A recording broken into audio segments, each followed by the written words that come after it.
It's no secret that we live in a cancel culture society. But at the same token, sometimes we see the truthful statements certain people make and we say, you know what, it's actually better off not being stated. While the Torah tells us that the truth is absolutely a must, it also calls a lie an abomination. Yet at other times we see that Hashem himself changed the truth when he spoke to Avraham about what Sarah, his wife, actually said. So when is the truth emet? When is falsehood emet rather than sheker? Are you getting confused? Don't worry. The Chazon Ish, alongside Rabbi Yaron Dessler, Michtav MeEliyahu, are going to uncover the truth in its finest form. This is the deepest part of this discussion about what truth is, what's a lie, how to determine what's for the sake of heaven and what's for the sake of the Satan. Some dangerous topics are going to be uncovered today, and things that are going to entertain you, invigorate you, and most likely make you look at the truth very differently, and probably inspire you to only tell the truth once and for all. Enjoy it, share it, donate when you can, and remember, be holy.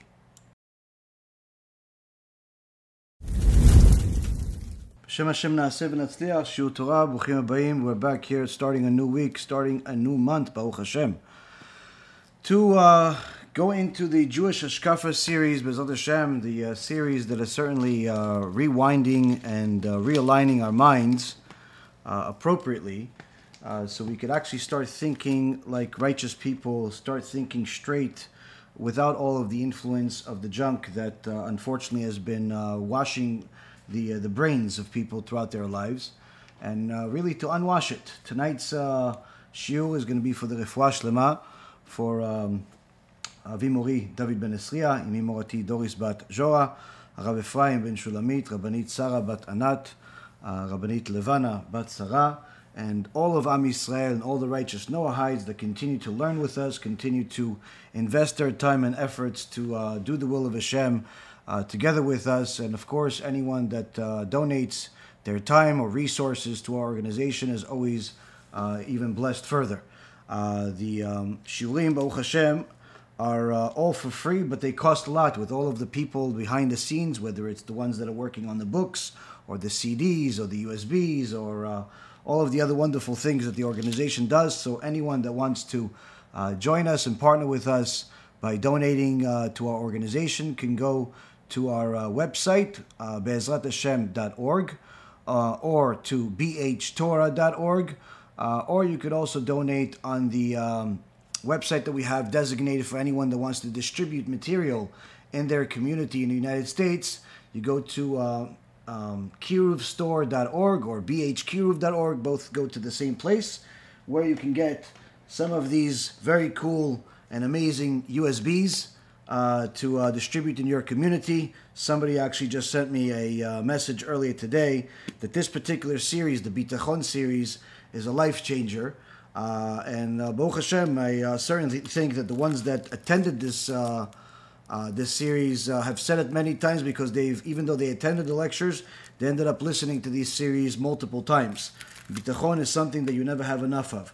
So these USBs are very good. There's different USBs. We have 8 different ones. And of course, as I always remind you guys, my personal favorite are these movie cards. These movie cards are literally the best investment that the organization has ever made as far as Kiruv tools, because they're cheap in comparison to USBs, but they're very effective. And we actually have a huge new order on the way, and BeEzrat Hashem should be arriving in Israel in the next couple of days, and in America over the next couple of weeks, with a new design for these Kiruv cards, and also new design for the car magnet. You know, people that want to put the magnet on their car door, that design for the car magnet is actually coming this week, and then the cards are coming probably in the next couple of weeks. But there's going to be a lot of cool opportunities to get the stuff to people, so we could get more and more people on the right train. BeEzrat Hashem. So with that being said, we're going to get back to our series. We're going to get back to our discussion of in-depth discussion of truth versus lies, because from the grand scheme of things, it obviously is the Chazon Ish has made it very clear that lies are not good. Lies are horrendous. Lies are an abomination. And in fact, the Gemara mentions in multiple places, which is one of the sources that the Chazon Ish brings, that someone that tells lies is no different than someone that worships idols. And we saw how Yaakov Avinu, Yaakov our forefather, was scared of, in essence, lying to his father Yitzchak and being considered an idol worshiper. And hence the reason why Yaakov never actually lied. He stated the truth in such a fashion where he said, Esav is your firstborn, which is true, and I'm here, meaning that he's not saying that he's Esav. That's how much he was afraid of lying. But of course, we're going to delve into that further of what actually happened after. What happened on Yitzchak's side once he uncovered this. And you'll see a chidush, a new insight that we just learned from Rabbi Ephraim through the Sefer, the Michtav MeEliyahu. Michtav MeEliyahu is by Rav Dessler. Allah Shalom, Rav Eliyahu Dessler. An extraordinary chidush we learned where literally it puts things in the perfect perspective for where the truth really has to be and what is the truth. Because many times you see that people cause more damage with their so-called truth-telling than they would have been better off lying. Other times you see that people have made it a habit to lie so much they have forgotten that the truth even exists. So where is the balance? Does the Torah say that you have to always say the truth? Someone commented on the Shiur last week and said, well, listen, the Torah itself says that when Avraham Avinu was obviously older, almost 100 years old, and was told by the angels that next year he's going to have a child. Initially, when Sarah heard this, she laughed and said, "But my husband is old." But yet we see that when Avraham Avinu spoke to Hashem, Hashem told him, "Why did your wife Sarah laugh?" She said that she's old. But we know that she didn't say that she is old. She said that Avraham is old. So there we learned from the sages that HaKadosh Baruch Hu changed the truth in order not to cause tension between Avraham and his wife, because there has to be love in order for there to be success in a marriage. And Hashem is even willing to erase his name for the sake of creating real shlom bayit, real peace in the home. Now, of course, there's more to discuss in regards to that, which we've done in other lectures and we'll do again in the future. But the point being is that we see from here that there is room for what seems to be a lie. Now, is it really a lie? Or is it not a lie? On the other hand, we see that HaKadosh Baruch Hu himself fulfills the mitzvot, where in the book of Yoshua ben Nun, we see that when Yoshua ben Nun goes to war, the first war, he sees that 36 people died. And he cries to HaKadosh Baruch Hu, 37 people died. He cries to HaKadosh Baruch Hu, Hashem, you're the one that told us to go to war. You're the one that told us to come to this land, conquer it, one nation after another. But our people are dying. What do we do? What happened here? And Hashem says, your people are the ones that said that everything that they get in the spoils of winning the war, all the spoils they get from the war, they already have declared that all of it is for the sake of building the Beit Hamikdash, for the sanctity of Hashem. What can I do when they're not holding up their word? Meaning somebody lied. So Yoshua ben Nun says to Hashem, tell me who it is that that did it, that stole, and right away I'll kill him. Hashem says, you can see this in the verses, in the book of Yoshua. Hashem says, do I look like a tattletale to you? Do I look like the one that's going to tell on somebody? Go and follow the procedure of doing the Goral, the Urim and Tumim, in order to figure out who actually did it. Now, even though, obviously, this is Hashem and this is Hashem, there is no different Hashem. Hashem here shows us that he himself is refraining from telling the truth, at least directly, but rather go follow a process. So we see that it's not necessarily so simple to say that as long as you tell the truth, you're in the clear. And that's in essence what the Chazon Ish told us, where he says that we see from here, from what's brought in the Gemara by in the name of Ulla, where there is a discussion in Gemara Masechet Bava Kamma, page 11, where they're discussing whether debt could be collected from someone that owes money, that has passed away. Can it be collected from his children in a form of slaves, where in those days it was acceptable to have slaves? And if somebody owes another person, let's say a person A owes, let's call him Reuven, owes money to Shimon, okay? And let's say Reuven is no longer in this world, he's already in Gan Eden, and he has left the property that he has, along with the debt that he has outstanding. Shimon is still owed the money. So obviously, the estate of Reuven has to pay back the money. So the question is, can we collect, if he doesn't have, let's say he owes $1 million, Reuven owed Shimon $1 million, and he doesn't have $1 million in cash. He has, let's just call it a bunch of slaves. He has some property, he has some land, he has some Bitcoin, he has a bunch of different things. But Shimon doesn't want the property. He's not really interested in property. He thinks the market's going to crash very soon. He's not interested in Bitcoin because Bitcoin is worthless and it always was worthless and always will be worthless.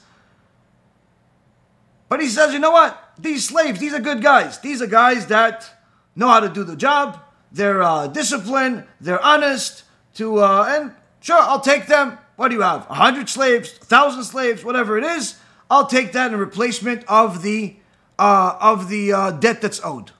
Now, Reuven is not there to make the deal anymore. So the question is, can he collect this debt from the orphans, from the Reuven's sons? Now, Rav Nachman initially says that, Ulla initially said, yes, you have the debt, but you cannot collect it from the orphans, not the slaves.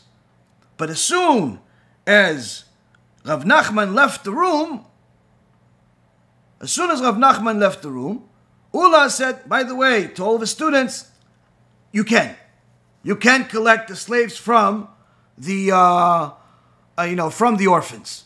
So the students ask, well, Kvod Rav, why didn't you tell us this while Rav Nachman was still in the room? So Ulla says, well, that's because Rav Nachman is very particular about this point. He has actually argued about this against much bigger rabbis, and I didn't want to get into an argument with him. I didn't want to offend him, but at the same token, I didn't want to get into an argument with him because I have my rabbis that I listen to, Rabbi Elazar, I'm listening to him, and let Rabbi Elazar and him discuss it. I'm not here to have the argument.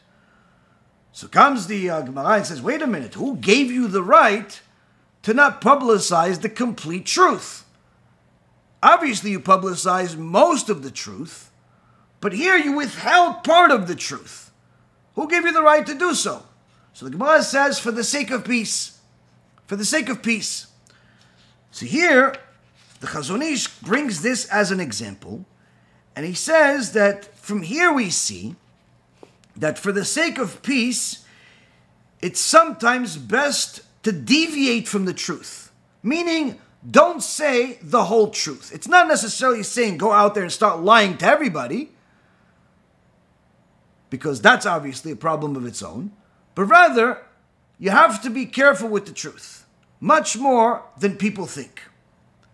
Now, Sarah Imenu tells the truth of what's on her mind. And Hashem changes that truth. Many people today, especially in the media world, speak the truth, and then you have ones that speak the truth and then they get canceled. They shut down their channels. They fire them from their networks because they told too much truth. On the other hand, the people that change the falsehood to appear like it's true, they get highlighted and celebrated. So we see from here that many times the truth is not necessarily what it appears to be. What we're talking about is something that actually really is true. Something really is true. Can you simply say it and say, listen, I'm a man of truth. I'm a woman of truth. I'm an eight of truth. Whatever you are of truth, I always say the truth.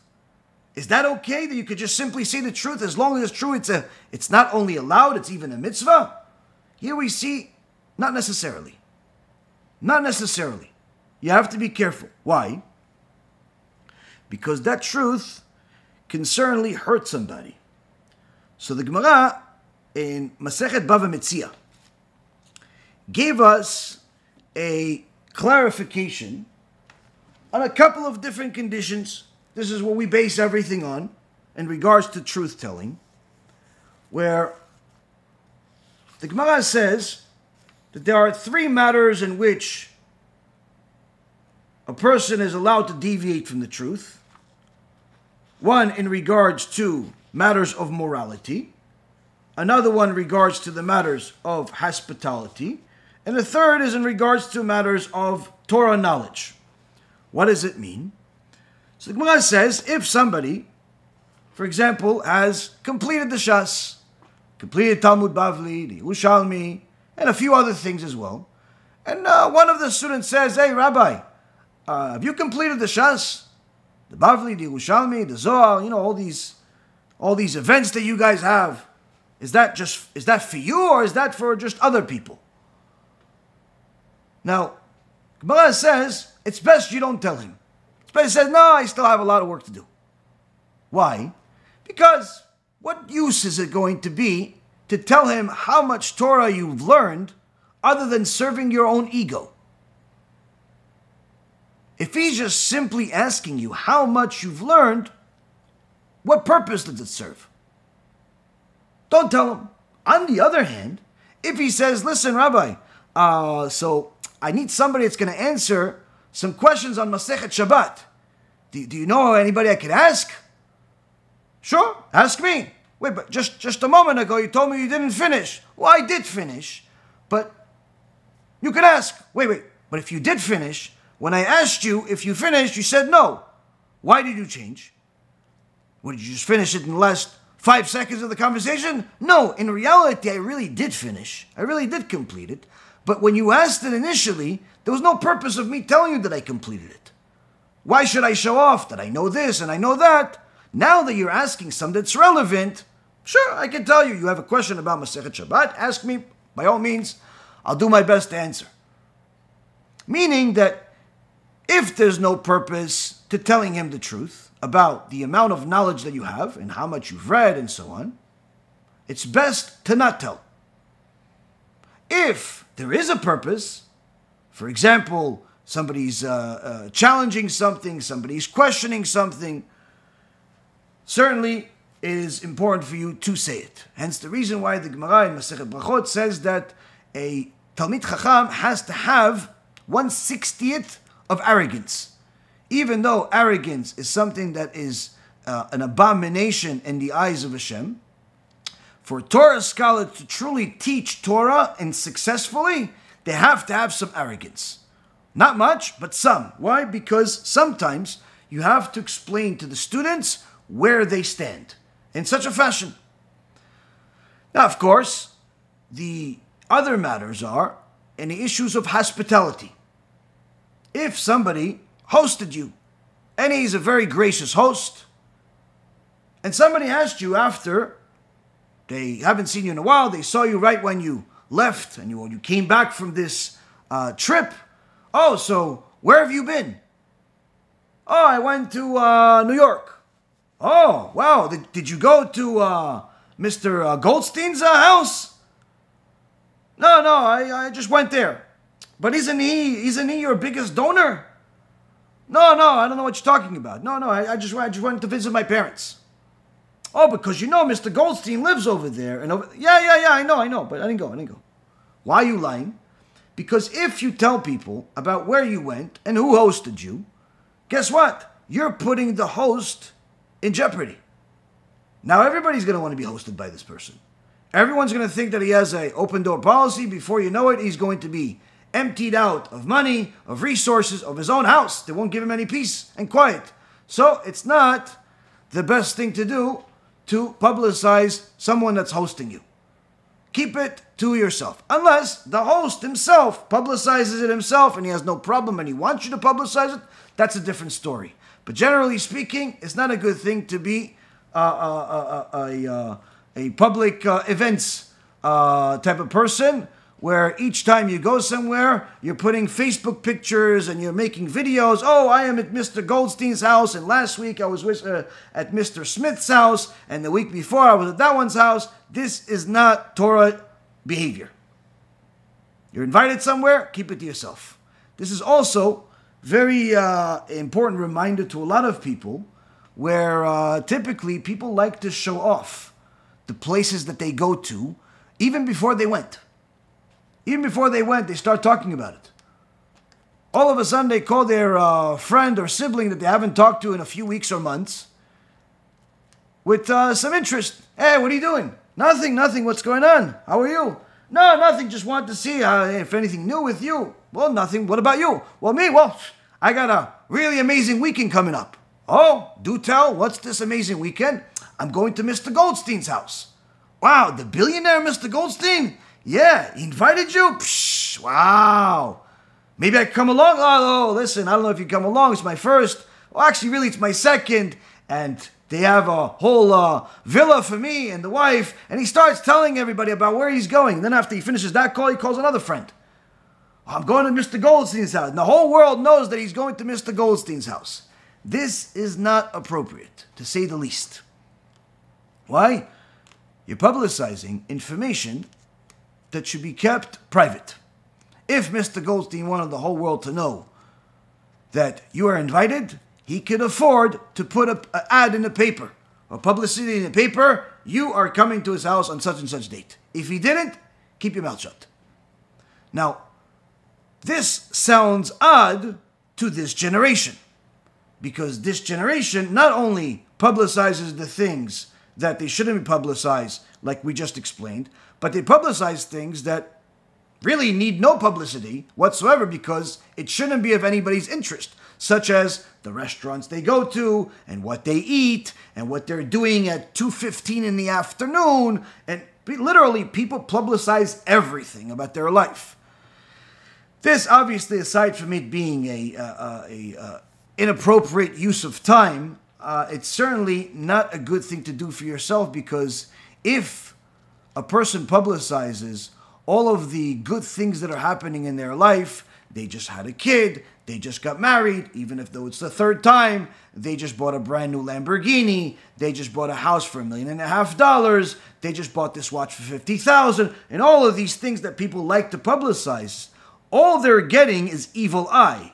No one is going to benefit out of publicizing their own success. Now, when you publicize that, the average person that is going to be your audience is not going to be happy for you, but rather jealous of you. And that jealousy creates evil eye, which brings bad fortune to those people. So many times you'll see that they publicize the house, they just bought a house, but all of a sudden there's unexpected problems with the plumbing, unexpected problems with the doors, unexpected problems with the neighbors. Why? You did it to yourself. Did it to yourself. Publicize relationships. Worst thing in the world, they publicize a pregnancy. The worst thing in the world to publicize is a pregnancy. Oh, wish us mazal tov. We're expecting when? In 8.5 months from now. Wait, you just took the test now and it's 8.5. Now you're publicizing it? Worst thing in the world. Why? Because if there's literally a single person out there that looks at it, that doesn't love you to death and wants only good for you, if there's one person that doesn't love you that much, which in reality, it's going to be the vast majority of people that don't love you that much, guess what? those people can bring you evil eye, and that can cause many problems. Hence the reason why the blessings are best kept hidden. That's what the sages teach. The third situation that the sages told us that where we could change the truth is in issues when it comes to the issues of morality.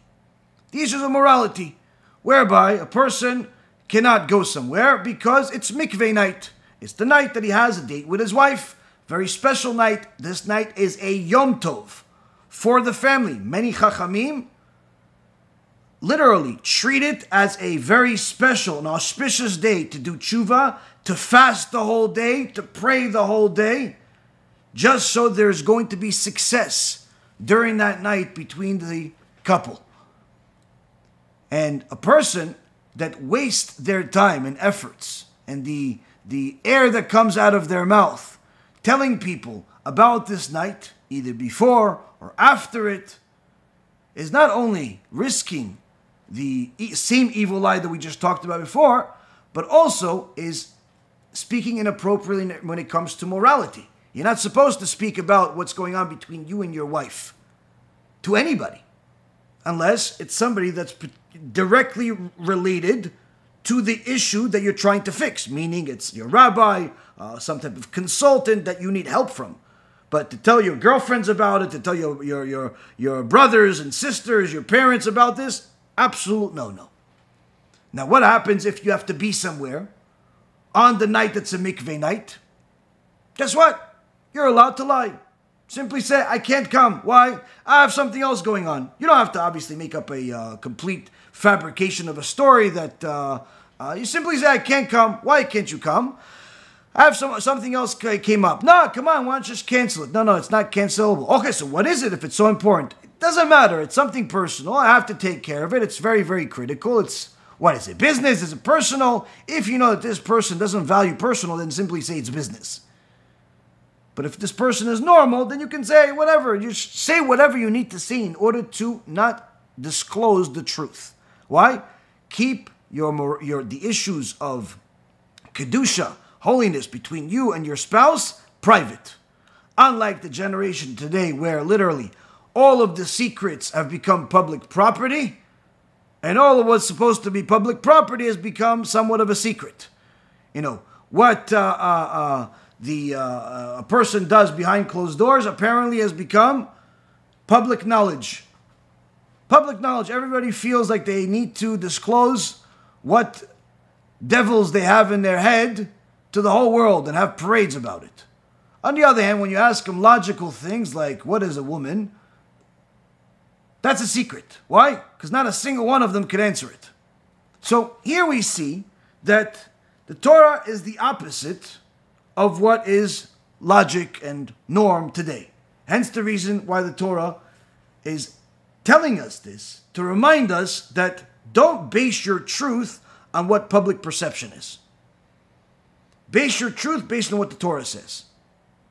Now, further, you have a people that figure that if I'm going to be an honest person, I'm going to be honest all the way.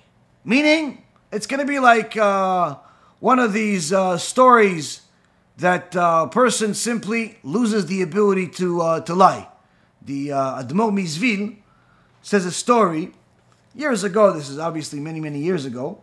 And he says there was one time a guy had a dream. After he complained about certain things, he had a dream. In his dream, he saw this green, ugly little thing, short, ugly.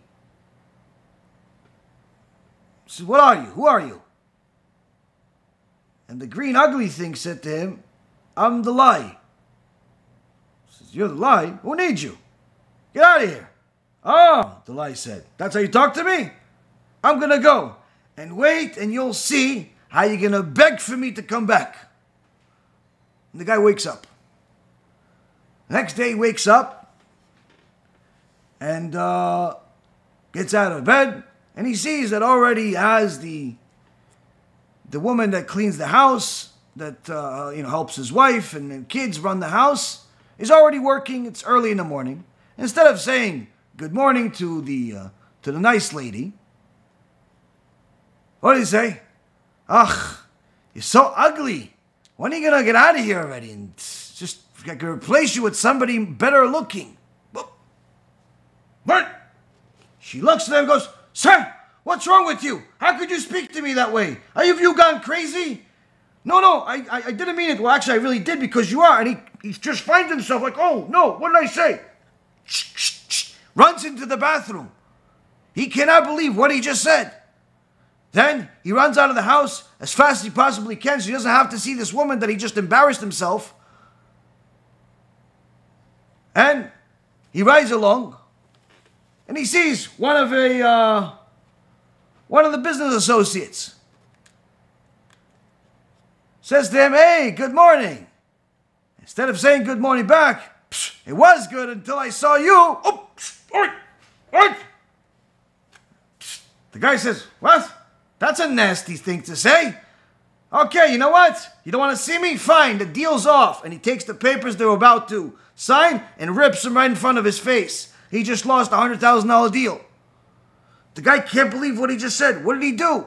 He finally gets to the office. The secretary says, oh, good morning, sir. What good morning? Who needs to see you every day? What? What's going on? He can't believe he literally has lost the ability to lie. By the time he finished the day, he has ruined every relationship. He has lost hundreds of thousands of dollars worth of deals. His wife wants to divorce him. The cleaning lady has quit. The company that he owns doesn't even want him. And he's crying for the light to come back. Says the Admo Mizvil, everything that HaKadosh Baruch Hu does, it's always for the best. Meaning, even the lie can be used for good.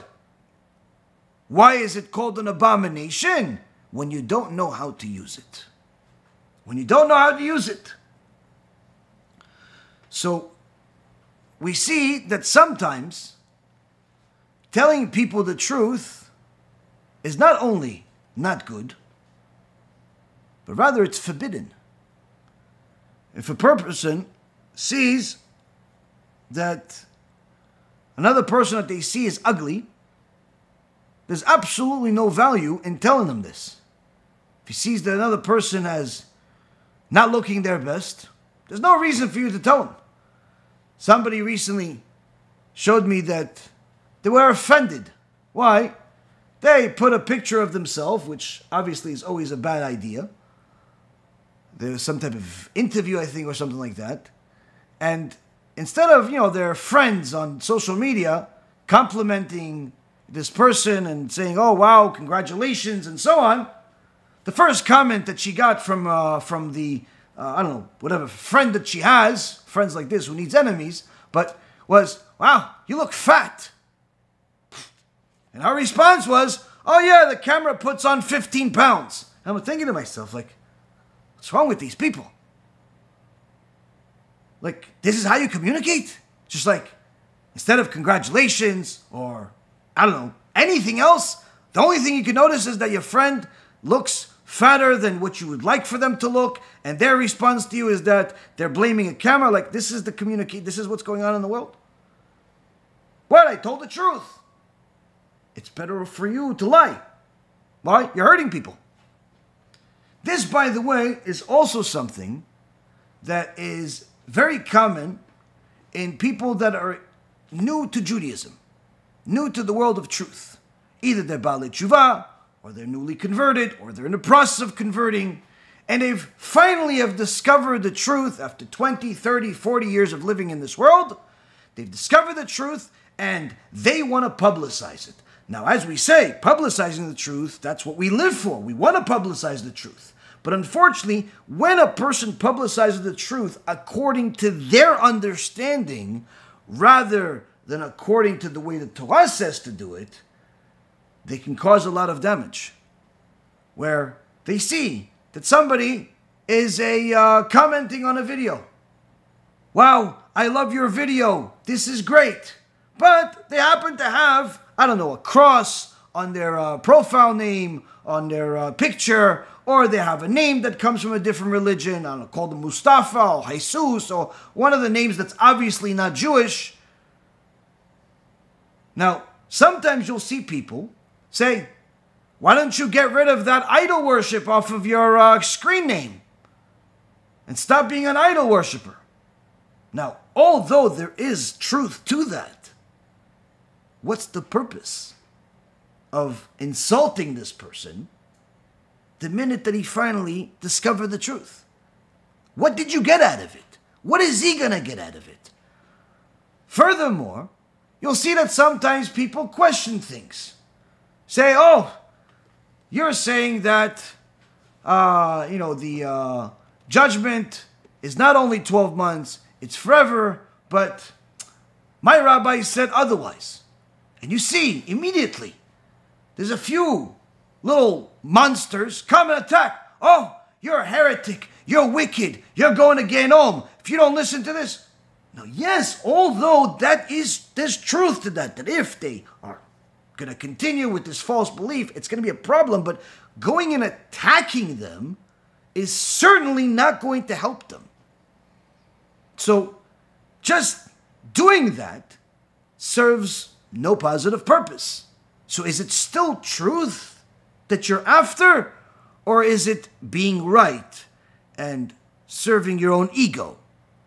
And this is something that we've had to face multiple times with different people, where times that we've exposed wicked people for the sake of fulfilling the mitzvah of protesting against things that are desecrating God's name, there are times that certain people will turn it into something personal, where all of a sudden the person is fat or ugly or whatever it is, when it didn't necessarily need to go that way.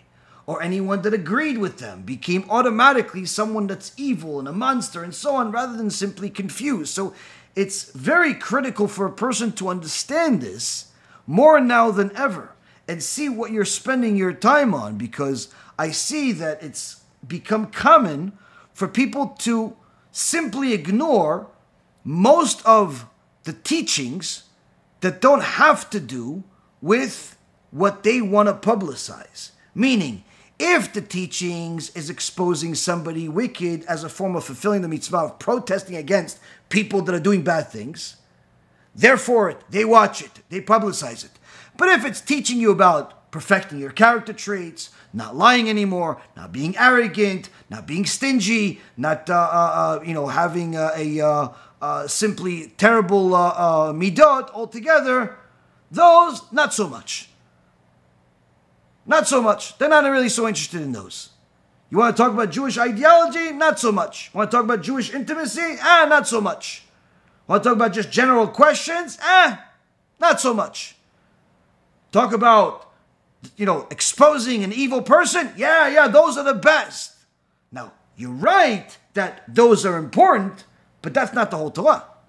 If you look at the entire Shas is full of arguments and debates. And there are certain people that are called wicked. But that's just a small portion of the total. It's not the whole Torah. If your whole Torah is simply disclosing the evils of others, constantly disclosing who is an idol worshiper and who is a heretic and who is evil, then guess what? Even if you're right, you have to listen further to see whether it's still true. Because truth is not necessarily always what's right. And what's right is not always necessarily what's true. Now, a person that speaks the truth and ends up hurting people has to look at the Gemara in Masechet Avodah Zarah, page 17a, where it says, in the name of Shlomo HaMelech, Proverbs chapter 30, verse 15, Le'aluka shte banot hav. Says Shlomo HaMelech that Shlomo HaMelech says that the Aluka has two daughters that say, give, give. What does it mean, give, give?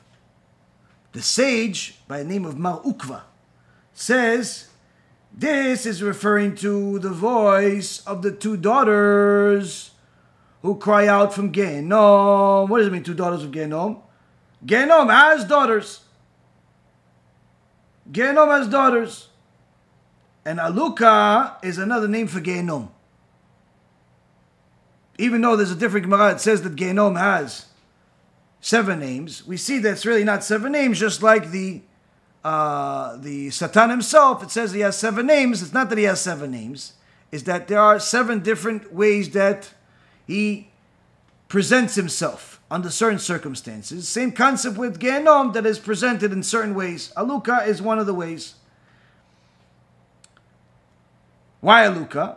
Because Aluka is means leech, bloodsucker. So in essence, it sucks the life out of the sinners. And this Aluka has 2 daughters. And they say, give, give. They cry out. What does this give, give? Say the Chachamim, what Shlomo HaMelech is referring to. Give, give means bring me, bring me. Bring me the heretics. Bring me the authorities.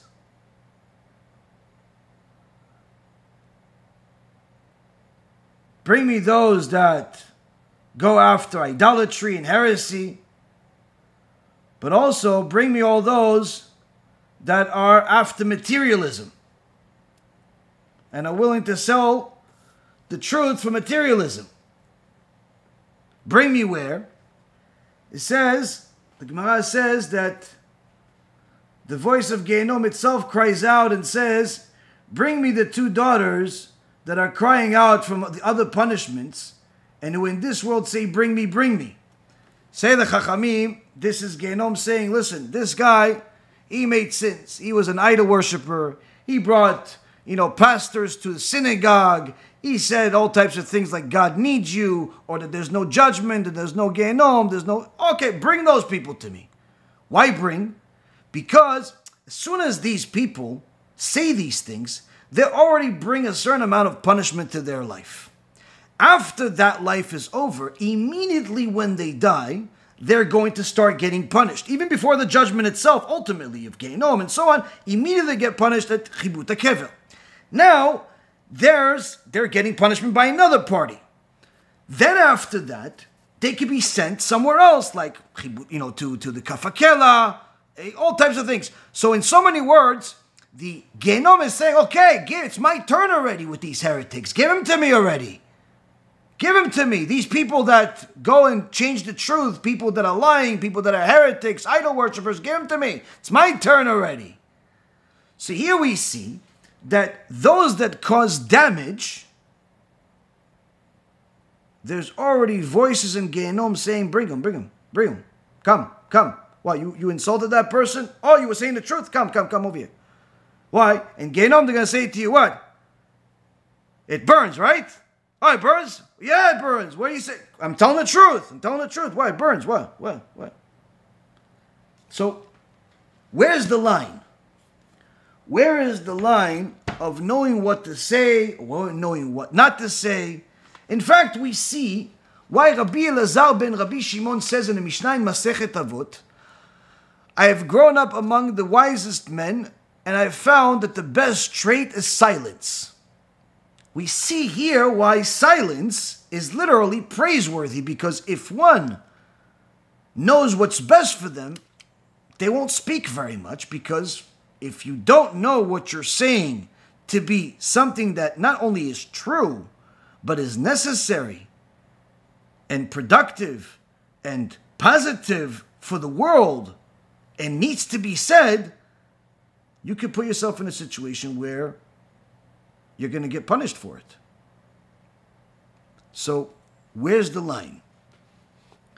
The Sefer, Michtav MeEliyahu, by Rabbi Eliyahu Dessler, Alav Shalom, in a section of Chanukah, when he discusses the Hallel, page 75. And he has a discussion about the truth versus lies, the emet versus sheker. Emet, truth, sheker, lies. And he says the following,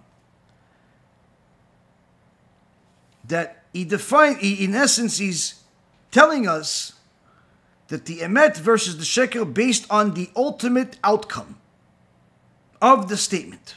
And he says the following, in the beginning of our education, meaning when we were all little kids, we understood that the truth is based on facts, and lies are based on when someone changes the facts. But this is only the case with simple matters. Indeed, there are many times this isn't the case, when the outcome won't be good, such as flaws of his fellow to another. So here he already tells us that while we thought so far throughout our life that truth is based on the facts and lies, falsehood, is based on someone changing the facts. He says that's the truth, that is correct, with very simple things. Very simple things. Such as somebody says, the sky is blue. True? Yes, you're right. To say it's green, it's burgundy, it's any other color, it's going to serve no purpose whatsoever. And it's certainly not going to be the truth. There are certain times where the truth is the only option. But he says, this is not the case all the time.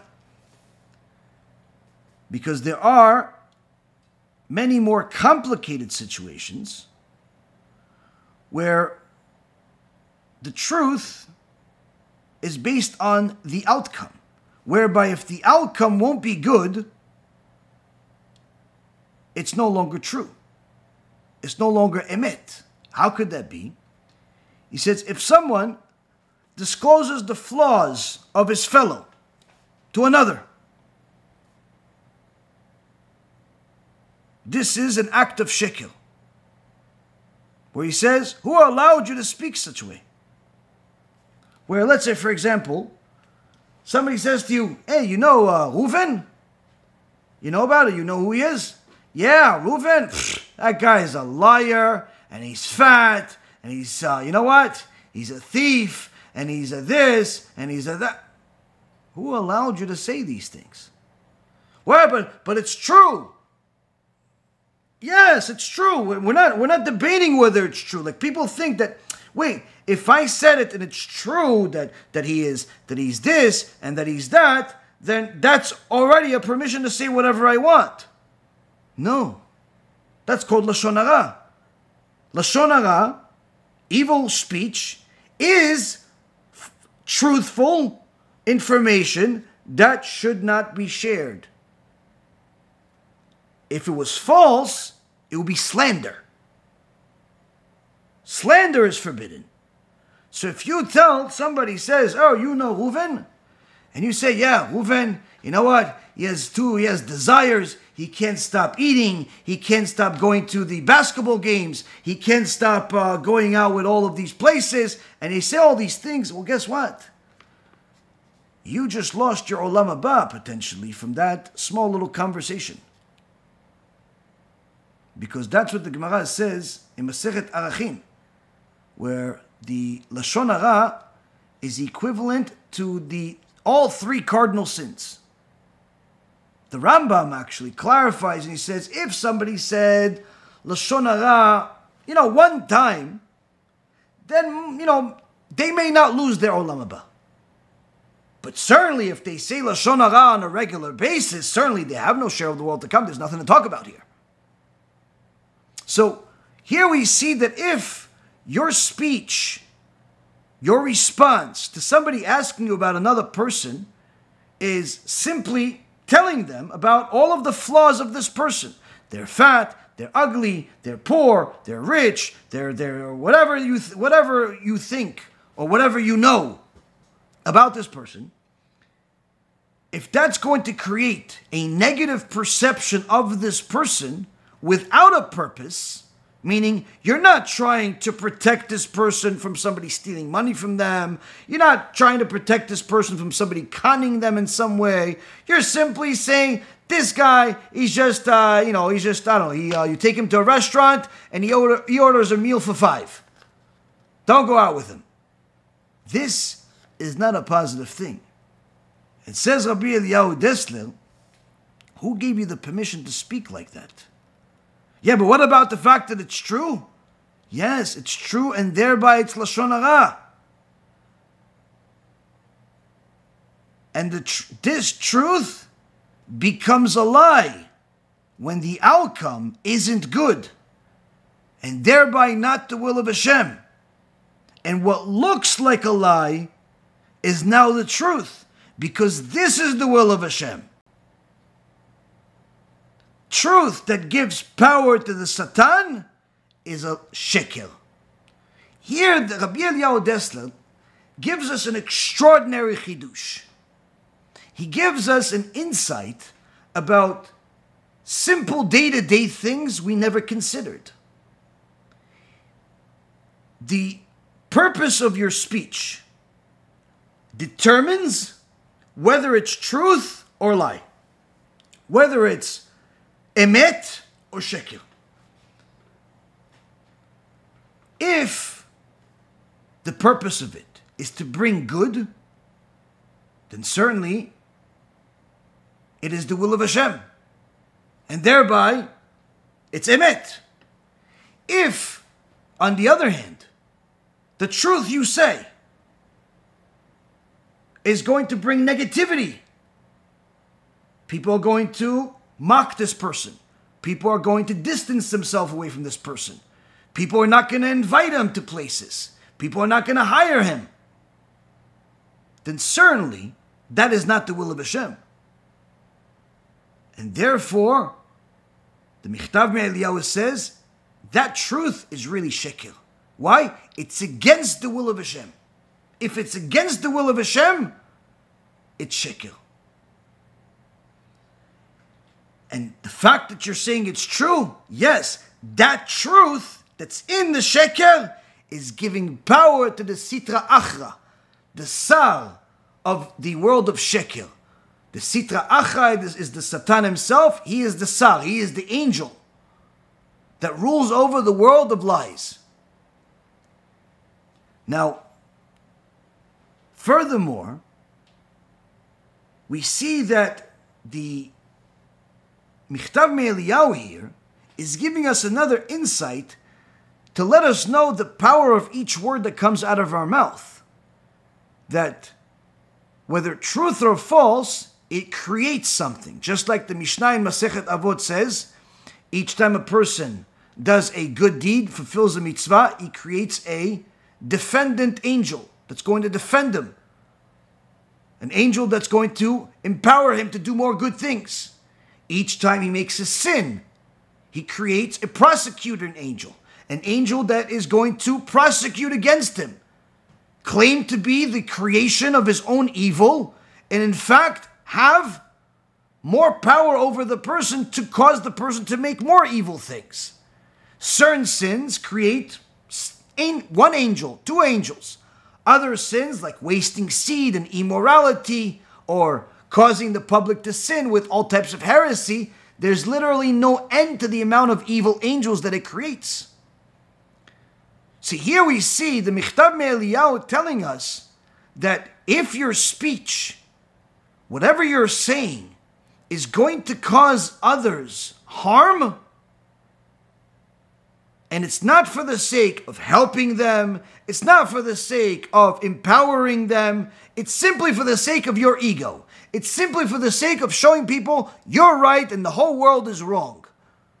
You're good looking and everyone is ugly. You are smart and everyone is stupid. You are rich and everyone is poor. Or whatever other craziness you have in your mind, guess what? Whether what you're saying is true or not, it's still sheker, it's still false, it's still a lie. Why? Because it's against the will of Hashem, and in fact, it is empowering the sitra achra, your new master, which is the Satan. So here we see that the Michtav MeEliyahu is taking lies and truth to a completely different world. Furthermore, the Michtav MeEliyahu says the following: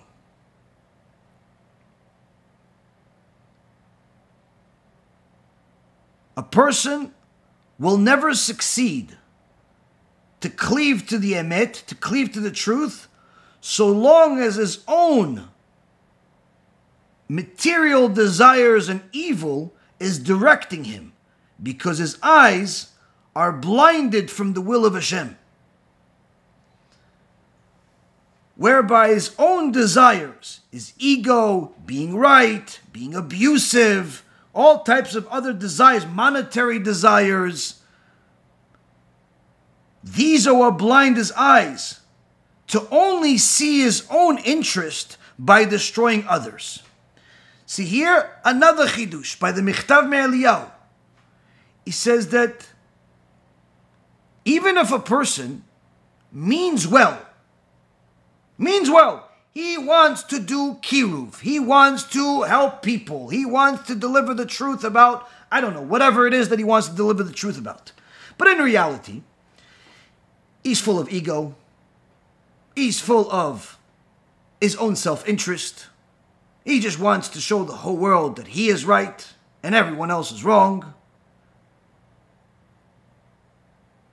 Then whatever he does will be far away from being the truth, far away from the emet, because the desires that he has, the flawed character traits that he has, blind his eyes to only see his own self-interest. And what does he bring as a source for this? He brings the prophet Zephaniah. The prophet Zephaniah, it's a small book, only 3 chapters. Highly recommended. At the end of the book, in chapter 3, verse number 13. שארית ישראל לא יעשו עוולה ולא ידברו כזב ולא ימצא בפיהם לשון תרמית כי המה יראו וירבצו ואין מחריד. The remnant of Israel will not commit corruption, they will not speak falsehood, and a deceitful tongue will not be found in their mouth, for they will graze and lie down with none to make them afraid. Here there is a blessing that will come upon the remnant of Israel, that they will never say a lie, they will never say a statement of truth, no one will make them afraid. The question is, who is the remnant of Israel? The Gemara in Masechet Rosh Hashanah, page 17a, says, who is the remnant of Israel that the Zephaniah is mentioning here? Whoever puts his own interest aside for the sake of the public's benefit, for the sake of other people's benefit, will be considered the remnants of Israel, and thereby does not speak lies. Here we see clarification from the Torah, where if somebody wants to be considered part of the remnants of Israel, part of the chosen people that also have the blessing of not speaking lies, not being part of a lie, the prophet says, in order for you to be on the path of truth, your own self-interest has to be excluded. It cannot be part of the calculation. You cannot consider you winning as part of the purpose. You looking good as part of the purpose. You profiting materially as part of the purpose. If your interest is simply the benefit of the public, the words that will come out of your mouth will be true. But if your interest are to show everyone you know and they don't, if your interest is to show everyone that you're smarter and they're stupid, if your interest is simply your own ego and your own pocket and your own good, then there's nothing that you can do that will eliminate what you say from being ultimately a lie. It will ultimately be a shekel. Why? Because your own ego and self-interest will cloud your judgment to the point where you're only going to navigate towards the direction that soothes your interest rather than serves the truth. So somebody can come and say, listen, I'm very interested in a Torah. I like the Torah, but I have questions. Do I really need the oral Torah? Can I just rationalize and read the written Torah and that's enough? Now, if you're looking to help people, you're simply going to educate them, tell them the answer, provide them sources, provide them lectures. If you're looking for your own ego, what you're going to do is insult them. Thinking like that, you're an idol worshiper, and you'll go to Gehinnom, and you'll get punished forever. Talk to me when you have cleared up your mind and you're normal. Now, do you think that's going to make this person do tshuva? Do you think that's going to make that person more inclined to rethink? No. They're going to actually go back to the lies that they've lived with. Why? Because at least over there, people are nice. At least over there, people seem like they care.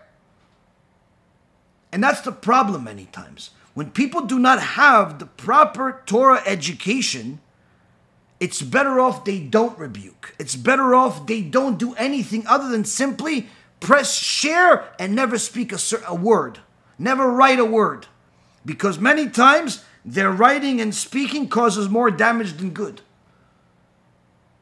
This is what the video that's often misinterpreted by people of Rav David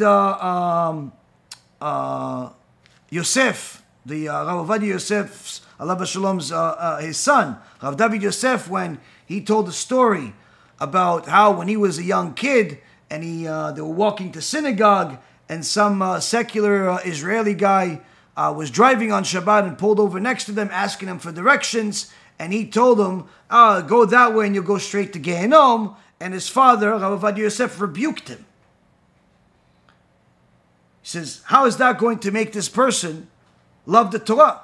So of course, when you only see that tidbit of what Rav David Yosef said, and you don't read his or his father's books, and you don't see the whole picture, it seems like you should never tell people about punishment. You should simply just tell people everything is okay, HaShem knows no matter what. But that's not the truth. If you look at Rav Ovadia's Sfarim, he mentions Gehinnom on a regular basis. He mentions Kafakela. He mentions everything. He wrote commentary while he was only 9 years old on Reshit Chochmah, Masechet Gehinnom. The whole thing he wrote. Not just Masechet Gehinnom, also the sections about Ira, Ava, the whole, Reshit Chochmah is a very, very big sefer. It's not people think that Reshit Chochmah, only thing it talks about is just Gehinnom. No, it's just a small tidbit of it. But the point is that Gehinnom is one of the topics, and punishments is one of the topics in the Torah, and a person needs to not only know about it, but also know when to speak about it and when not to. If a person simply attacks everyone, when do they have time and ability to help them? Sometimes helping them is by telling them about scary things. But not always, not everyone. Sometimes it is important to tell the idol worshippers that they're idol worshippers. But did you also provide them some form of help to get out of this idolatry by educating them, by providing them some videos or books or whatever it is to actually get them to know that what they're doing is wrong? Or you just simply want to insult them? And this is one of the big differences that you'll see between successful people within the Kiruv world and people that just have a big ego. where the people that actually help people leave idolatry, leave secularism, leave simply a life that's the opposite of Torah, and go towards the truth, you'll see that they genuinely care about each and every single one of the people they help. So much so that it's not possible for them to help everybody because it requires so much time. But needless to say, when they help somebody, they help them as much as possible because they generally want this person to go in the right direction. Whereas the so-called warriors of the internet or of different communities, and these types of people are all over the world. They're in Israel, they're in America, they're in England, they're everywhere. They just go around insulting people, like the horrible stories we hear, where there are people in certain religious communities that see people driving on Shabbat and throw rocks on them on Shabbat. Not only is it not allowed to do such a thing, it's not allowed to do it on Shabbat, even more so it's muktzeh, and even more so it's putting life in danger. And it's certainly not going to bring anybody closer to Judaism if you throw rocks at them. But again, that's the difference. If a person is looking to show the world that they are right and everyone else is wrong, then you're no different than any of these shock jocks that are on the internet that are simply trying to make their 15 minutes of fame last an entire career. Whether it's one guy that tells you that he is the strongest, another one says he's the funniest, another one says that he is the has the most amount of immorality crimes. All of the different people that have their own spiel on the internet, and they're the ones that have usually all the chaos around them. They're not bringing any good value to the world. For the most part, they're simply bringing anarchy. They're bringing problems to the world. Why? Because their so-called truth, even though it's true, it's only for the sake of serving their own ego. This is the reason, for example, when people told me, oh yeah, Donald Trump is running for president years ago when he first ran, I said, this is the best this country has? Oh, why? He's a good businessman. He's this, he's that. I said, yes, he may be a good businessman, but he's the most arrogant, vile person on planet Earth. Like, that's not necessarily going to create any better system. Anything that he does is going to do for his own interest. Not that the other guy's any better. The other guy's a terrorist. But the point being is that people cheer for the wrong reasons. They cheer for the wrong people because sometimes they think about their own self-interest and don't realize that there is a greater picture than just your life. So here we see that the Michtav MeEliyahu is telling us that whoever puts his own interest aside for the greater good, for the good of the public, for the good of the people that he's helping, whether it be individuals or groups, his own self-interest is secondary. It's not a priority. Then he will be considered a part of the remnant of Israel.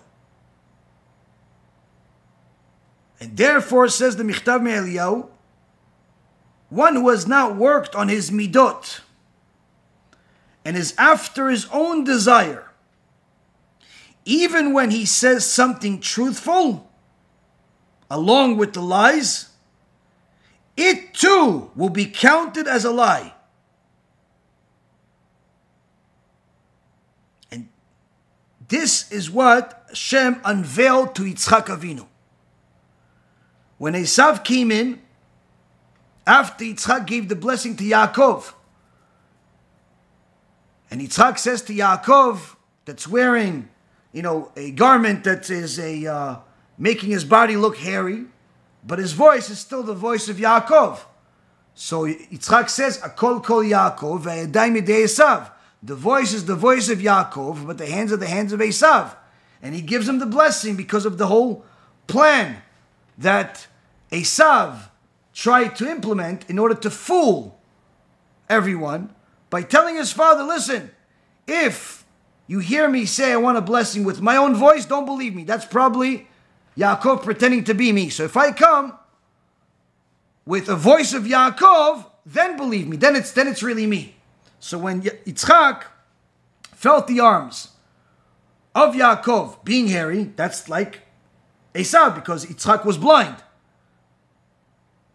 when he heard the voice of Yaakov, he said, oh, that's exactly what Esav told me. It's going to be the voice of Yaakov. So he gave him the blessing. But then shortly, as he's leaving, like literally, as it was like the door, the Chazal says the door was like a turnstile. Whereas Yaakov is leaving on one side, Esav is rolling in from the other side. This is in Genesis, Sefer Bereshit, chapter 27, verse 33.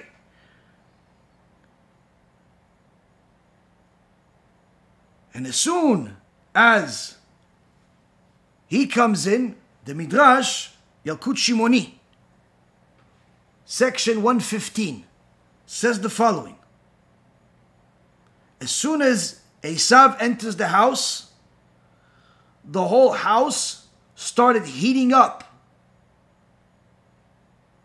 as Gehinnom opened up on the floor for Yitzchak to see. Why? Because it's spiritual, so he could see that. Hashem showed Yitzchak Gehinnom opening from under. And the whole house is getting hot.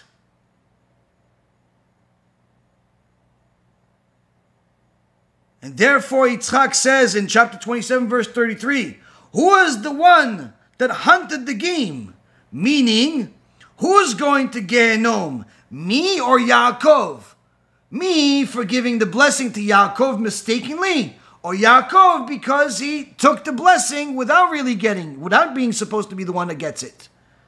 HaKadosh Baruch Hu says to Yitzchak, not you or Yaakov are going to Gehinnom, but rather this one that just entered the room, Esav, because he is the liar, while Yaakov and you brought back the truth to where it belongs. Here we see, Rabotai Karim, that when a person works on himself, doing whatever they can to perfect himself, Hashem is going to protect them, bless them, and give them whatever they literally need in order for them to continue doing the good that they're doing. On the other hand, when a person is looking to simply serve their own purpose, and they lie whenever they feel like lying, and they sneak in a few statements of truth in between, and in reality,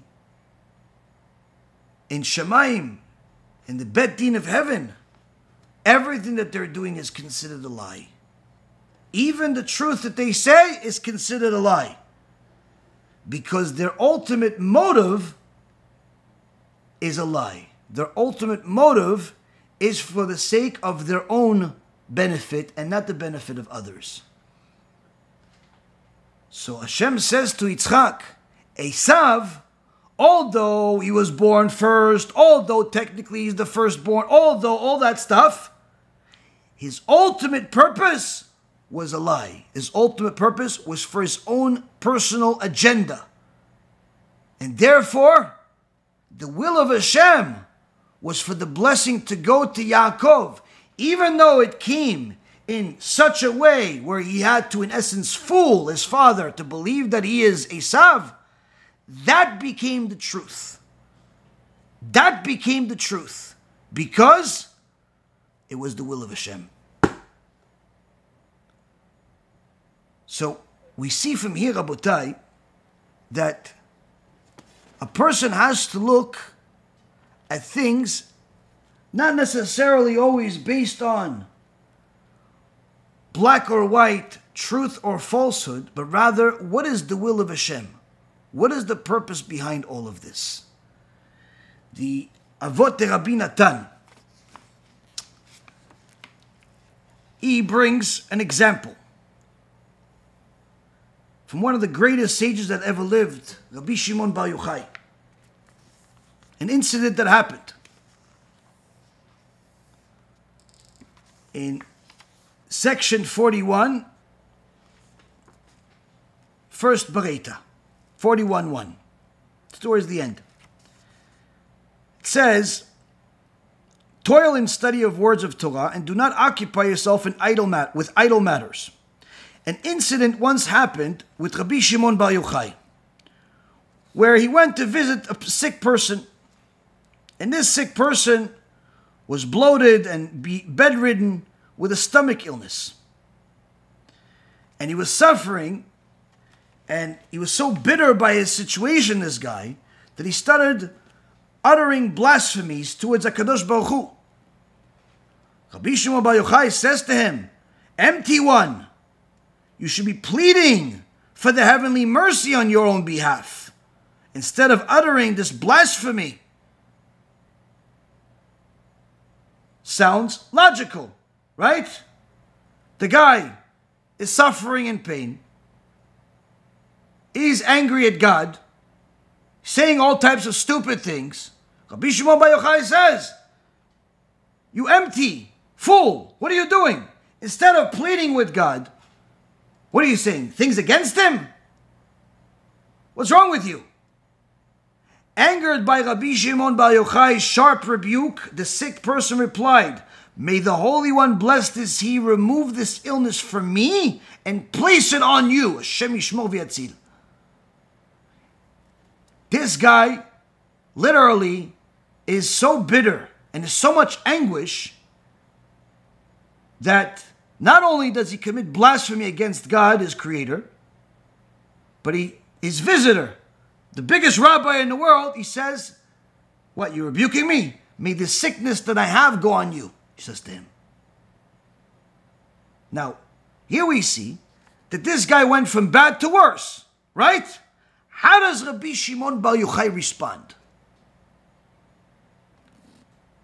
Rabbi Shimon Bar Yochai then said, "It is fitting what the Holy One, blessed is He, has done to me in causing me to be cursed.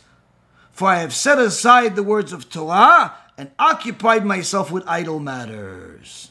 What does it mean here? Rabbi Shimon Bar Yochai hears this guy commit blasphemy. He rebukes the guy. The guy, instead of accepting the rebuke, curses Rabbi Shimon Bar Yochai to have all of the suffering that he has go on to him. And instead of rebuking the guy again, like we would think logically, Rabbi Shimon Bar Yochai says, "Blessed is Hashem for causing this to happen, for allowing this to happen. Why? It's my fault." Why my fault? One of the reasons, Chachamim explain, is Rabbi Shimon Bar Yochai knew he made a mistake. What mistake did Rabbi Shimon Bar Yochai make? How can you say, if it wasn't written, we wouldn't be allowed to say it? Rabbi Shimon Bar Yochai says, this wasn't the time to rebuke him. He's suffering, he's in anguish. This is not the time. In fact, the Gemara in Masechet Avodah Zarah teaches that about Job, where some of the sages say, hey, he was almost literally committing blasphemy. Why didn't Hashem just kill the guy? The Gemara says, you don't judge a person when he's in anguish and pain. Physical pain, you can't judge. You can't see pain. You can't judge a person when he's in pain. You want to talk to that person in a rational way? Wait until he's not in pain. Wait until she's not in pain. Rabbi Shimon Bar Yochai heard this guy say bad things about Hashem. So his natural inclination was to rebuke the guy. But then he realized this was a mistake. Why? I didn't come here to rebuke the guy. I came here to help the guy. Rebuking him wasn't helping him right now. Later, maybe. Do tshuva, now that you're healed, say thank you to Hashem that He healed you and that you said all those dumb things. Just like a woman that gives birth, at the time of the Beit Hamikdash, she would have to go bring a sacrifice. Each time a woman gave birth, she would have to go bring a sacrifice at the Beit Hamikdash. Why? For all the stupid things she said while she was delivering the baby because of all the pain she was going through. Many women made a vow to never have kids again. Why? Because the pain of delivery is so hard, of being pregnant is so much. For these women, they say, listen, I'm never having a kid again. But then as soon as the baby's born, it's like, oh, I can't wait to have 1,000 of them. So as soon as a woman gave birth, she had to go, and obviously after she healed a little bit, she had to go and bring a sacrifice to say, I'm sorry to Hashem for saying such things. Rabbi Shimon Bar Yochai says, I rebuked them at the wrong time. I rebuked them at the wrong time. Therefore, that rebuke was no longer the truth. It wasn't the truth. It's true that he needed to get rebuked, but not today. Not at that moment. So when a person starts to think, wait a minute, I have this so-and-so family member. They are suffering. They just lost all their money. They just got sick. And after I told them, listen, it's because you don't keep Shabbat and God's going to punish you. Is that really the right time? Right there and then, right when they lost money? Or maybe you could wait until they calm down a little bit. Somebody's in the hospital. They're suffering in pain. Their body hurts. You go and visit them. Listen, you know what? I think that if you start putting on tefillin every day, everything's going to be good because, of course, God hates you right now. That's why he's giving you pain. You really think it's going to help them? No. It's not going to help anybody. That's what Rabbi Shimon Bar Yochai is saying. Know the time. How could I know the time? Even Rabbi Shimon Bar Yochai didn't know the time. That's the point of the lesson. Rabbi Shimon Bar Yochai says, yes, it was the truth, but the truth had to be taken into account based on helping him. His self-interest, not mine. My self-interest is to publicize the truth. But if my self-interest to publicize the truth is going to be painful to him, how can I publicize the truth with it not being painful to him? So thereby it's completely true. Oh, wait until the pain subsides. Wait until things calm down. And then I can tell him the truth. Why? I'm taking his circumstance into account. I'm putting aside my self-interest and putting his first.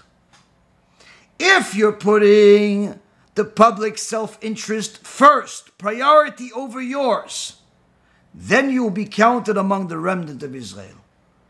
If not, you're part of the Sitra Achra. You're empowering the Sitra Achra. And a person needs to know, where do they stand? The Gemara, Masechet Shabbat, says to us, the one and only time HaKadosh Baruch Hu himself changed his mind. Changed his mind, Rabotai. Where was it? Page 54, 55 of the Gemara talks about what happened at the time of the Beis Hamikdash, 55a.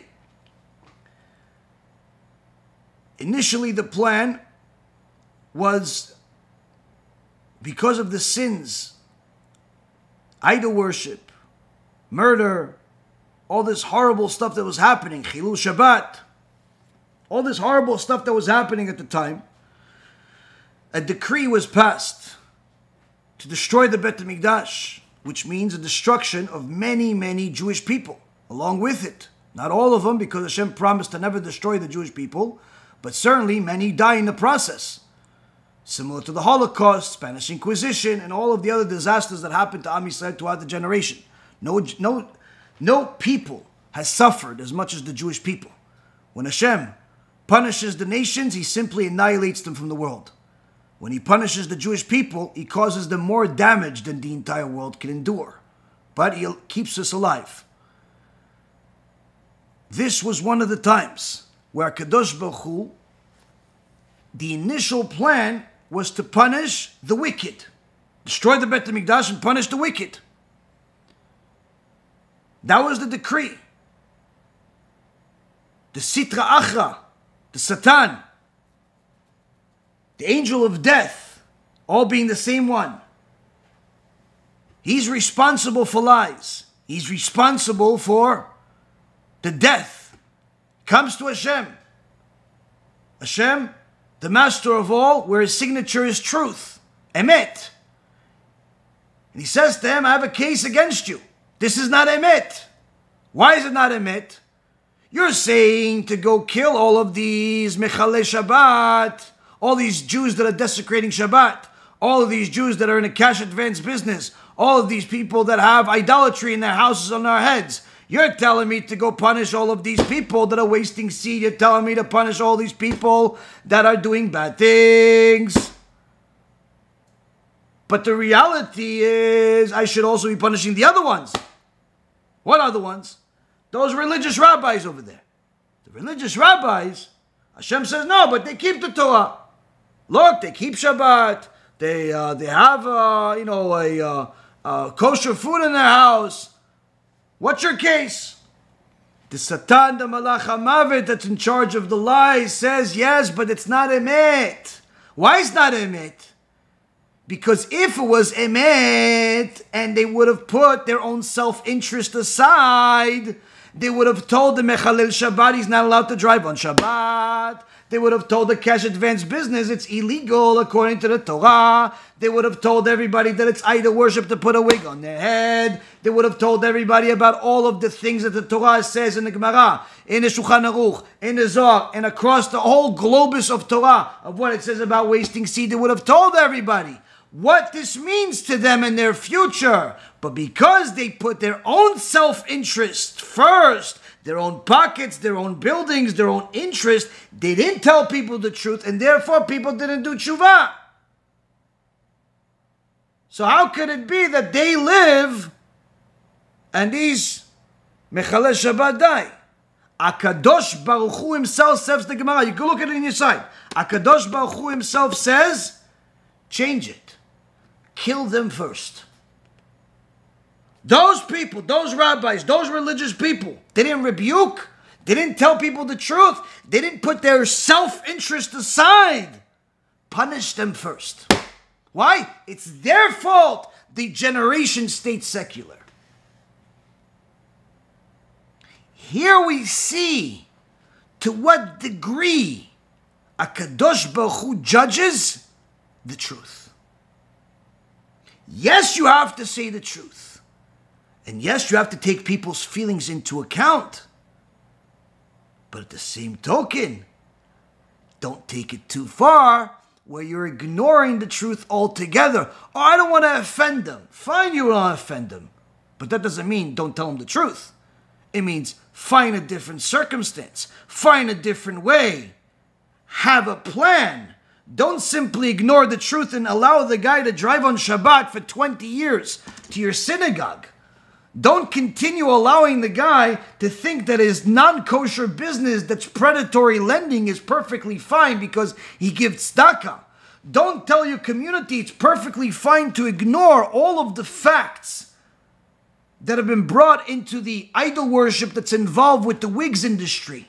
Because there are some chachamim that said that wigs are okay even though they never really discussed the idol worship that we've discovered. Don't simply lie to people with statements of truth, because those statements serve your purpose, where people will like you more because you didn't tell them to change. People will invite you more because you didn't rebuke them to become better. People will donate more to you because they're making more money in unethical and forbidden ways that you kashered. That's not truth, my friend. That's a lie.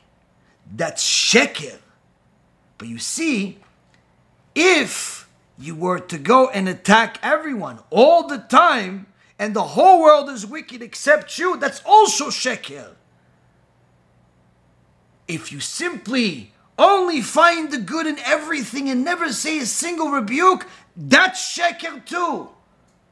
The purpose of the Holy Torah is to use the Torah as the guide of where to say the truth as it is and where you have to simply change the truth in order to what it needs to be, in order to serve HaKadosh Baruch Hu and fulfill the will of Hashem. And thereby, say the Chachamim, even the lie can become true if it is the will of Hashem. If it's not the will of Hashem, even the truth becomes a lie. How do I know the difference? Which one serves your needs, your purposes, and not others? That's the lie. That's the sheker. Which one serves the public good? For them to get closer to their Father in heaven, for them to be on better status with their Torah, with their mitzvot, with their family, with their kids, with their future. with their Olam Haba, that is where you go. That public purpose, that's where the truth is. Yeah, but the statement is a lie. And don't worry about it. That's the truth. Why? Because you're there to help them. You're there to help them. If you're there to help them, you're fulfilling the will of Hashem. If you're there to help yourself, you're only fulfilling your own pockets. And you're fulfilling the will of the Satan. Here we see, Rabotai Karim, how our own very dear sages identify what the truth really looks like. If you're there to help people, start with a thought process, start with some type of system that has their needs as your priority. How can you know their needs? Simple. Think about yourself, of how you used to be before you discovered the truth. What would you have wanted if you were in their position and you believed some idol that died is God? What would you want somebody to give you? Would you want somebody to yell at you, idol worshiper, stupid idol worshiper? Is that going to change you from being an idol worshiper? No. What would you want if you were driving on Shabbat for 25, 30 years of your life and someone was going to obviously help you? What would you want them to tell you? Would you want them to tell you, by the way, you know you're going to go to the 7th gate of Gehinnom forever, you're never coming out, and by the way, my name is Yaron? Like, is that how you want to introduce yourself? Or perhaps, maybe, ask about who they are, what they're doing, what do they do what they do? Do they know the purpose of life? Have they ever learned Torah before? Do they have any interest in learning Torah? Do they understand that there is reward and punishment for everything that they do in the real world here and in the real world beyond here? Do they know that there's a real world?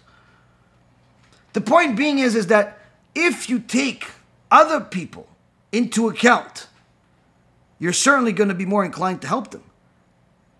But the psychology of it is, how could you know what they would need? Simple. Look at yourself. And do what's called empathy. Empathize and put yourself in their shoes. There are certainly times where you needed help. You needed to discover something. You were in their position or a similar one. What would you have wanted someone to give you?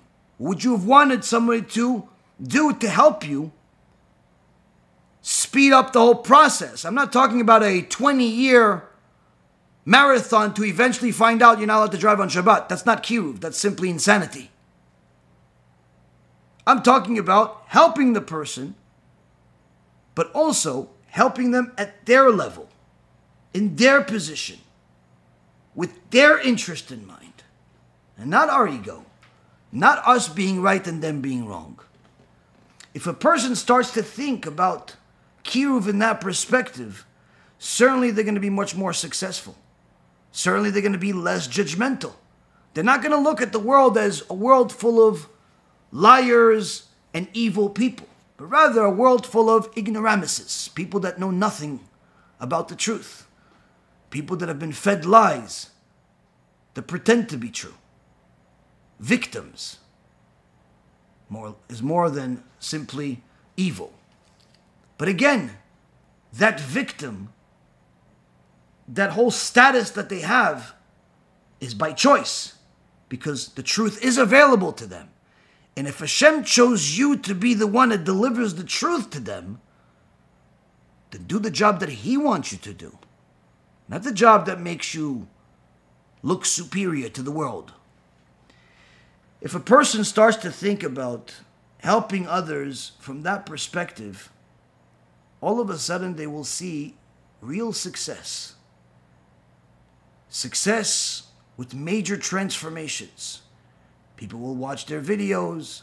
People will take their calls. People will do whatever it is that the person wanted anyway. Because when you do the will of Hashem, that in itself brings blessing to whatever you do. When you're not doing the will of Hashem, sometimes the Satan will bring you the blessing. The blessing could be millions of views. The blessing can be millions of dollars. But that blessing is not a blessing, but rather a curse. Satan is simply enabling the person to lie further, meaning that it's up to you and your own dedication to the Torah and its truth to determine whether what you have is a blessing or a curse. If you're following the Torah's instructions according to the sages, according to what we have, then certainly you're going the path of truth. But if you simply made up your own path because it makes sense to you, you have much more than a 50% chance than being on the wrong path. Even more than your audience. So a person needs to know that if they are really doing things in accordance with the Torah, they will see blessings. It may not be every day, may not be every week, may not be every month, may not be right away, but certainly they will see blessings. And those blessings, when they come in droves. And they come in huge successes, transformations. When they don't see blessings, when they simply just see money, money is not a blessing. Money is a tool. If you look at money as a blessing only, then you've also determined that your whole agenda, your whole process, your whole mentality is one big sheker. Because money is never supposed to be the blessing, but rather a tool. So here, we have the Chazon Ish give us a very, very clear understanding of how we need to do what we're doing. How do we help our people, the world, ourselves? How do we sanctify Kadosh Baruch Hu's name? The Torah is full of instructions. If one would delve into it, they will find the answers for every question they possibly have. Perhaps this too will give us even more strength and courage to look deeper and deeper in it, so we know more and we can tell people more, so they could see how beautiful the truth really is. Thank you for learning with me. May Hashem bless each and every single one of you to live a life of truth. The truth of Hashem, the truth of Torah. The truth that is literally allergic to the lies and the world of lies. Later this week, we're going to see each other again on Wednesday. No shiur on Tuesday night. We'll have to skip it for the following week. But Wednesday night, BeEzrat Hashem, we'll see each other. Questions and answers after the Dvar Torah of the week. Until then, thank you very much for learning Torah with me. Hashem bless each and every single one of you. And BeEzrat Hashem, Naaseh v'Natzliach.